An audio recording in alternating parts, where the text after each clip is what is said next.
So I want to show you guys how to save the articles that you find on the database. So the thing about the database is that it is a timed session. So if you are inactive for 5 to 10 minutes, your session will disappear. It will log you off. And so you'll lose your articles if you don't save them. And so how you save your articles is when you search your keywords and you click an article that you like. On ProQuest, there's a few options at the top, and one of them is the email option.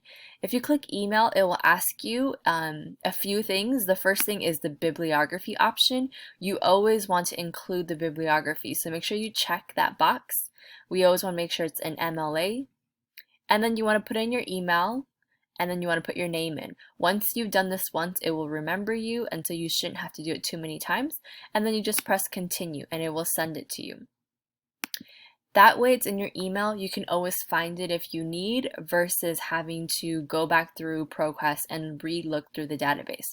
Some of the databases like Academic Search Premier, they actually give you an option to download the articles as PDFs. So if I go to an advanced search here and I look up my keywords,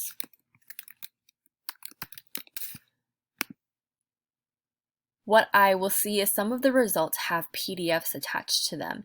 And so if you're using Academic Search Premier, you have a few options. You can email it to yourself, just like ProQuest, or you can actually open up the PDF and move it into Notability. A lot of students like this option because they can read the article on Notability and mark it up.